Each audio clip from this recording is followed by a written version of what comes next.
Hey guys, what's up? My name is Anthony and welcome to another video. So I'm currently in Daytona. It's Saturday morning, my hair is a little messed up. I was going for a little walk.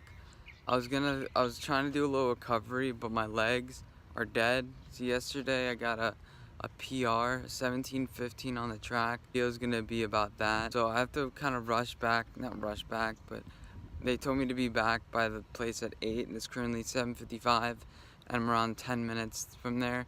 But what I notice is people are always like, hey, come by this time, and it's always like, I end up waiting for people, so I'm more lax about it. But they are going to a track meet, so it should be nice, and plus, I'm walking a little bit out of the way. Daytona Beach isn't the nicest place, but look at this. Not really a view, but I forgot to record down there. I took some nice pictures. But yeah, this is a race recap. My season's over. I've been trying. My legs are just dead. My legs feel good, but they're just dead. Yesterday during the cool down, I just couldn't run. Cramping up. Had too many peanuts. I always have too many peanuts before a race. They're just so good. I don't know.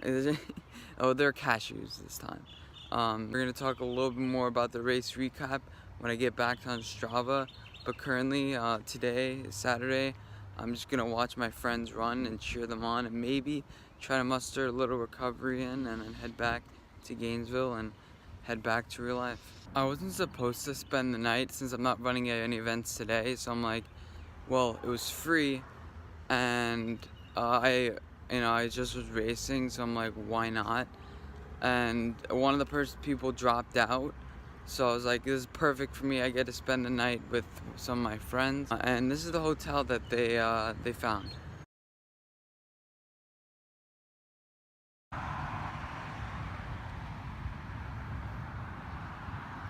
I thought we were staying in an Airbnb, a nice place by the ocean. That's what it made it seem like. But they booked a place. They knew we were staying at a place for Daytona Beach weeks ago, and decided to book this place 2 days ago. So that's just their planning. I'm gonna take over the position next year, me. Yeah, so we're gonna get the nicest places. We're gonna fundraise, and we're gonna get these nice skyline views. None of this shit. There's a guy who's like drunk talking about like how smoking can make you run faster. We should try that actually.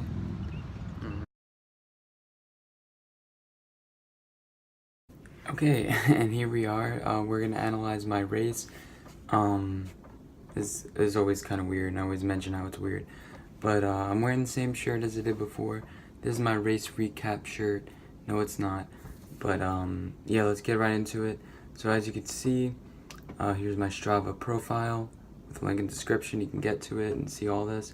But I'm bringing it to you because I like you, and I wanted it to be convenient to you, so you don't have to click the link, and I can talk to you about it. So as you can see, I've only had one day off, believe it or not, since my half marathon. Today's my second day off since my half marathon on February 18th. But a lot of these Sunday runs are just like with like 2-mile shakeouts.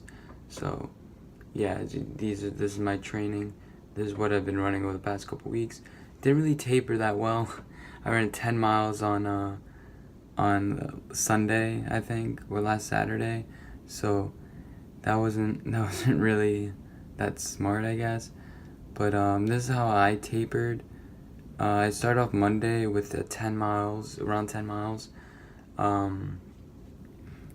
I did 6.25, finished the last 6 miles at sub-6 pace just to get a little bit of speed in. And here's my commute to the track and back. And then I had a 4x100. That wasn't really a good workout. It was so bad. I was feeling the lactate in my legs. I couldn't even hit 75. It was just bad. I had full 2 minutes recover, and my body wasn't feeling it. I was getting really nervous. I was like, did I overtrain? Did I overset my bounds? So I knew I had to take the next couple of days easy. So naturally, I ran 6 miles at 7 pace the next day, which isn't that smart. But I felt a little bit better. Got a bloody nose on that run too, but I was dehydrated. That was completely my fault.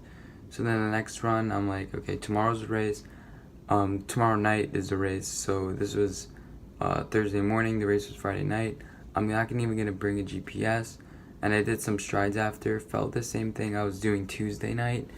So yeah, and look, these are my shoes. This Books Launch Red. I bought these, and then I started training in them around the time I started my half marathon training in December 1st, and almost 700 miles, almost 700. If I went for a 3.8 mile run, I would have done it, but whatever. And then my new Launch 5s that I just reviewed. I'm gonna switch the soles out, but because they feel too squishy. Like when I'm walking in them, when I'm running in them, it feels like I'm exerting way too much energy. But anyway, here's the training. Yeah, we drove to Embry-Riddle. It's around a 2-hour drive, and I have the worst habit of eating peanuts before races. They're just so good. And then I'll talk about that later. But my friend did pretty well, 16:28. Yeah, you can also check his information out on Strava or whatever. But the race messed up. It said around 3.2. It was my watch. I messed up. But hey, I have a 16:45 PR according to Strava. And also said I broke my 2-mile record. That would be a record for me. 10:40 if I would have ran that split during a race. My record is currently 10:48. I'm gonna say it's 10:45 now, because I think that's kind of legit. And then I also have my best mile effort and best 1K effort. That's because I didn't really run fast. That fast efforts on the track, which I should have done. But anyway, let's look at how I did. I started off the race in last place for the first 3 laps. I was lonely. Everyone else went around really fast, and then I started picking it up slowly, as you can see. I started feeling a little cramp, which sucked. And I was like, oh no, this is gonna be bad. But that went away, and I kept on getting momentum. I was ranked 25th in my heat. I came 19th, which is good. I was in the slower heat. The wind died down. It was like a perfect night for running. It was great.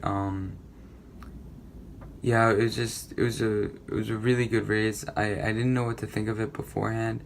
Before races, I don't like to move. I just eat peanuts and I just grub, and that's it. So yeah, I'm taking the next week off after this, and then I'll start lightly training, find my passion for running again. Cause after this run, I was trying to do recovery, and I had a cramp. My legs were dead, and it wasn't a good thing. Do you know when your legs feel good, but when you try to run, it's like no. Your body is just like no. That's why I went for a 4.25 mile run the next day. No, I just need to get back into it based on all the food I ate that day. Like, it was bad. My stomach around mile 2, this is when it started to kick in. That's why you see a little drop here. My stomach started to hurt real bad, but I knew I had to push it. I thought I was gonna be able to break 17 legit, but I wasn't able to. I stuck with this guy for the last 2 laps, kind of riding his ass a little bit, but I was never passed during the race. It's always better to pass people than to be passed. People don't understand pace. Like, your fastest mile should be your second mile. It shouldn't be that was for me. You see my splits: 5:31, 5:20, and third mile should be a little bit slower, because you're pushing it. It should try to be the same as mile 2, to hit the same thing as mile 2. But yeah, and as you see, the last 0.2, I was kicking it pretty hard. I did get out kicked by that one guy. I didn't get lapped though. I got lapped 1 time ever in a race, and that was my last race of senior year. But the guy was finished as we finished our last lap at like 15:55. So my last lap would have been around 80, I think. It was like we finished at like 15:56, 15:57. So last lap 77 or something. As you can see, I finished off pretty strong. Excuse me. Yeah. I got out kicked, which I was expecting to get out kicked because I didn't really do a lot of speed. Had a lot of endurance. It's always fun passing people. It was so fun. Just be like, people are dying, and then you're you're just comfortable, and I was comfortable the entire race. I think I should have pushed it a little harder, but that's always, you always say that I could have pushed it a little harder. But yeah, like I said, the next week I'm taking off. New PR. I'm not sure what I'm gonna consider it now, but this training was 950 miles, 18 weeks. I kind of was dicked over with races, not getting awards, been running out of awards and messing up the timing. And now, of course, I mean, this is kind of legit, but it says 3.2. I'm counting my PR 17:15. So yeah, I'm not counting it as 16:45 because my watch really messed up. Anyway, hope you guys enjoyed this video. Let me know your guys' training comment section down below. Video ideas, always appreciated. And I'll see you next week in the next weekend recap, which won't be a race because I'm done with running. Bye, guys.